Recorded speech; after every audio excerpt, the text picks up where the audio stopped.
Gather round, mortals! For the first time, hear the tale of young Atreus' maiden trip into the perilous Norse wilds, where malice and danger abound. Attempting to help a vulnerable creature, the boy wandered out beyond his protected woods alone. But I can't tell the whole story here, can I? You'll have to step inside.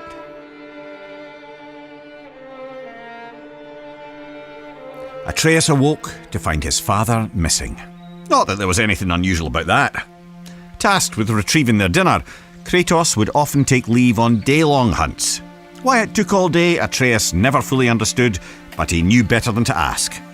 After a quick breakfast, the boy got up and headed outside to practice his archery. He drew his bow taut, let his deep breath loose, and released an arrow. It sailed far beyond his target, becoming just another stick in the woods. The boy sighed.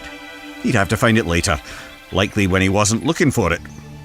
Determined to hit the target this time, he grabbed another arrow and focused hard. He held the string till his arm burned and let it fly. A bullseye! Well, almost. Maybe if you looked at it from a certain angle. You know. His mother called, and though he wasn't quite done yet, Atreus put his arrows down and went inside. Every day she would teach him, mostly language and archery. Honestly, the kid was pure dead brilliant, reading and writing on his own already. Today she gave him a lesson he was especially excited about. The creatures of the Norse wilds. Berserkers, trolls, witches, and even the undead. After answering her son's many questions, Atreus' mother sent him back out. He fired a few arrows, missing with most of them. He wasn't a bad archer, really, but he wasn't easy on himself either. Frustrated, the little bairn sulked off into the woods.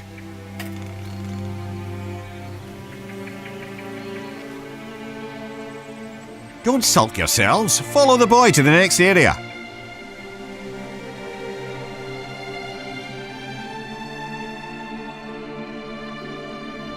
Atreus climbed up and sat cradled in the branches of one of his favourite trees.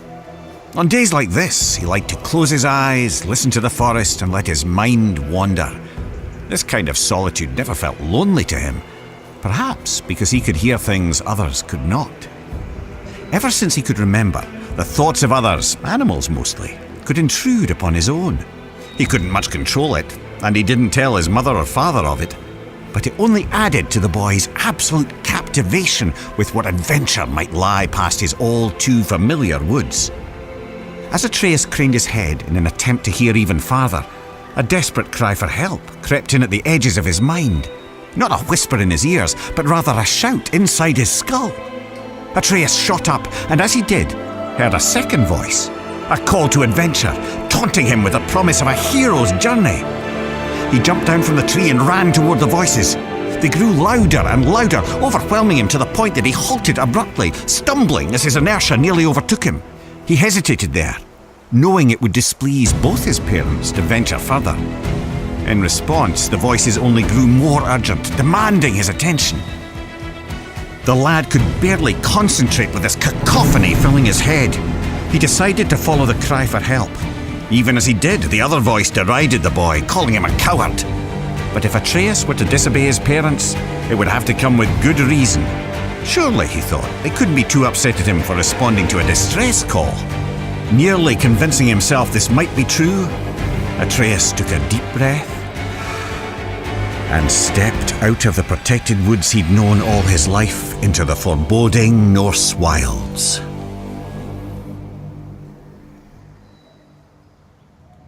Delve deeper into the woods, unless, of course, you're too frightened.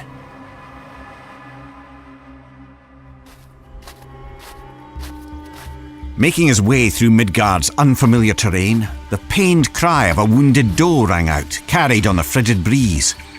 After attempting to study the patterns of nearby tree roots to use as a guide back home, he set off in the direction of the injured animal. He imagined himself as the gods from his mother's stories, travelling to distant realms on the great tree Yggdrasil. He was brave Tyr, mapping the unknown for the good of all the realms. He was the mighty Ullr, on a hunt for honour and glory. He was lost, completely and hopelessly so. The woods now seemed to be a repeating maze of trees and jagged boulders. His growing panic was interrupted by sharp screams of agonising pain. The wounded animal was near and in true peril. Forgetting his own dilemma, Atreus shot toward the cries of the beast. And there, in a clearing near a creek, he saw it. A wounded doe lay on the ground. The matted, blood-stained fur on its chest heaved up and down as it struggled to breathe. An arrow jutted out of its neck. But what hunter would seek an innocent doe and fail to finish it off? The animal looked Atreus straight in the eye. Its pained grunts eased now as its pupils contracted. The one he had called had come. "You're safe now. I'm here," Atreus said, clumsily attempting to comfort the poor soul. "You can let go." The doe's strained breath became shallower. It took one final gulp of air in and ceased to move. Atreus laid his hands on the doe's heart and softly recited Norse death rites, inspired by his mother's teachings. The boy sighed, and his eyes drifted upward. As they did, he noticed there was far too much blood on the ground for a simple arrow wound. The red stains in the snow trailed off into the deeper brush. Atreus jumped to his feet to follow it.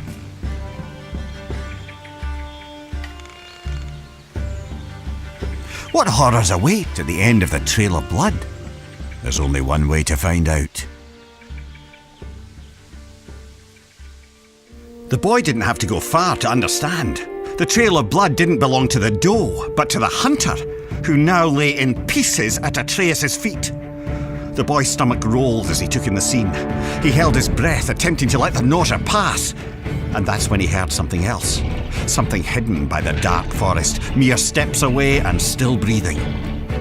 He turned to see two creatures from his mother's stories.